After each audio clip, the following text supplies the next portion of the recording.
Quero aqui fazer um testemunho, presidente, ao senhor, dos poucos que se levantaram na última quadra em defesa da democracia. Estiveram o Supremo Tribunal Federal e esteve Vossa Excelência.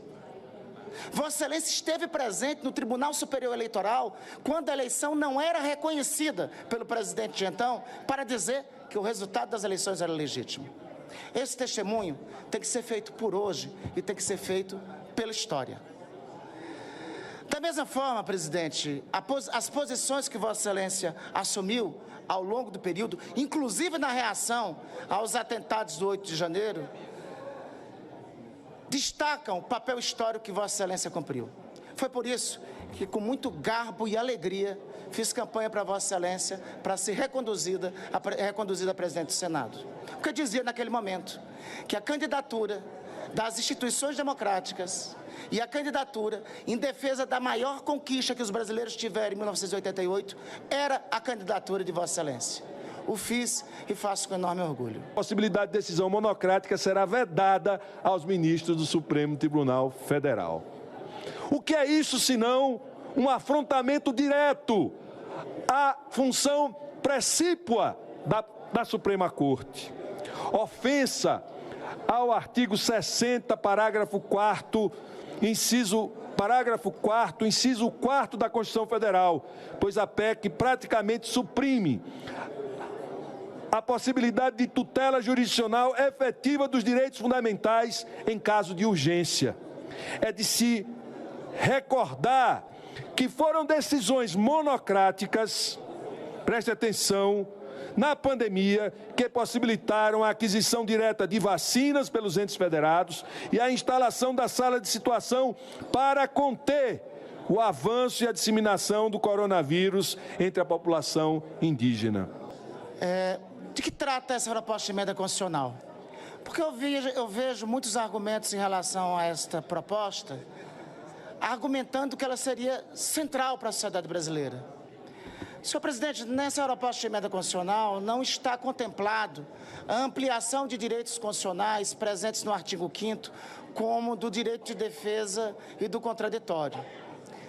Essa proposta de emenda constitucional não amplia para os cidadãos aspectos de direitos fundamentais que estão no artigo 5º da Constituição.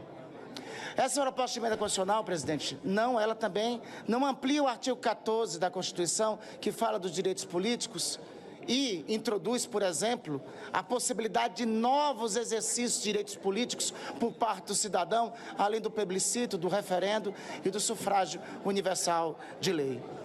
Essa proposta de emenda constitucional, ela não amplia o artigo 7º dos direitos sociais da Constituição, que fala de direitos que foram consagrados em 1988 e que fez, inclusive, o presidente da Assembleia Nacional Constituinte, Ulisses Guimarães, denominar essa Constituição, que nós hoje a seguimos, de Constituição Cidadã.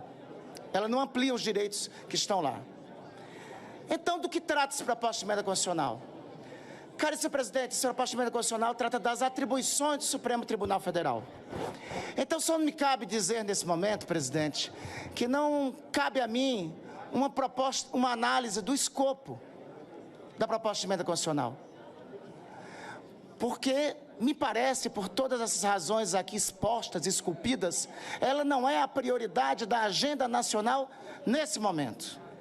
Me cabe, presidente, nesse momento, e me permita falar com Vossa Excelência, presidente Rodrigo, uma análise do ponto de vista da quadra histórica. É do ponto de vista da quadra histórica que se insere o debate sobre a proposta de emenda constitucional.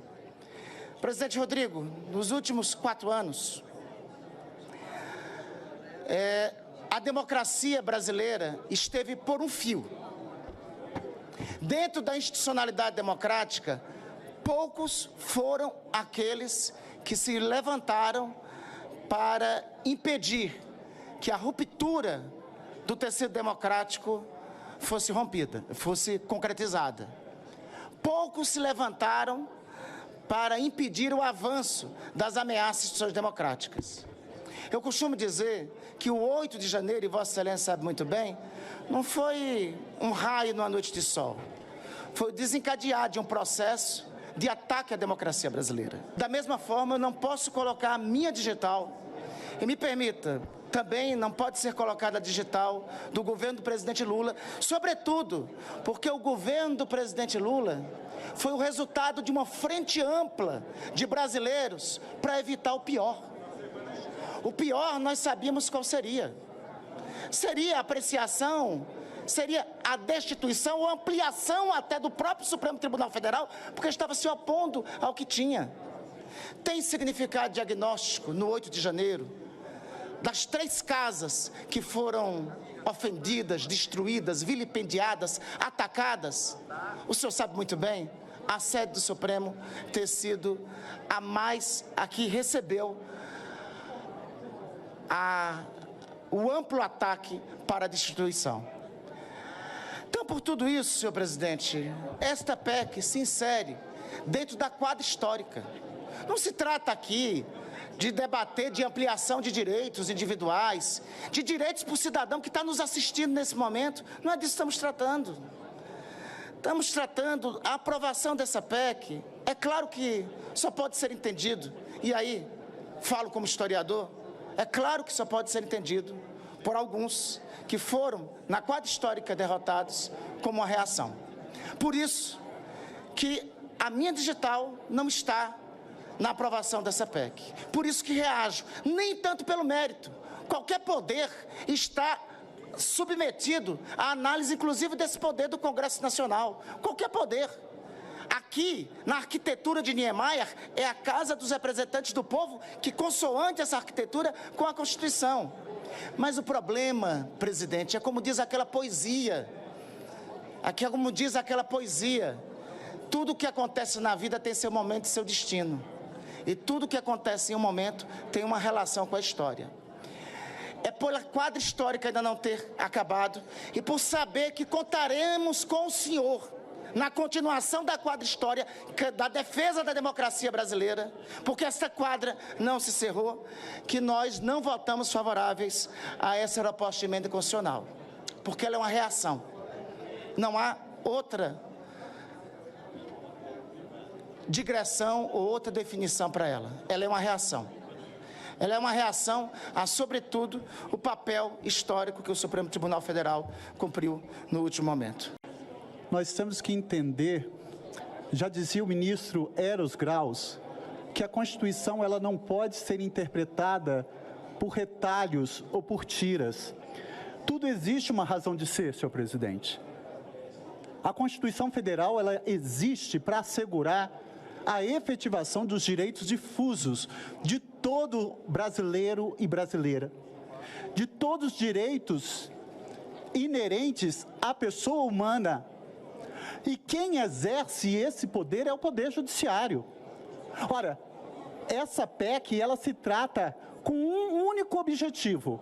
Ela acaba com decisão monocrática em ação de controle de constitucionalidade. Ora, quando o próprio Supremo Tribunal Federal já determina no artigo 21 que em decisão monocrática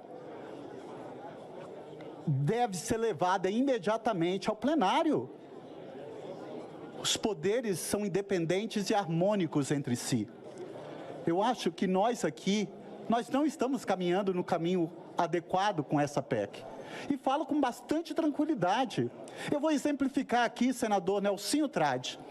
Imagine, é só hipoteticamente, imagine que nós temos uma pandemia e que nós temos aí todos os órgãos de controle sanitário determinam lockdown e que temos um presidente, isso é hipoteticamente, que seja negacionista e que ele baixa um ato determinando a abertura do comércio. Ora, está em jogo ali um principal bem jurídico que é a vida humana. Acaba-se agora com decisão monocrática. Com essa PEC, não é mais possível um ministro decidir e determinar que aquele ato do presidente da República seja inconstitucional e preserve o principal bem jurídico, que é a vida humana, o respeito à integridade física. E vai se esperar apenas quando se reunir o plenário para decidir sobre um assunto de tamanha urgência.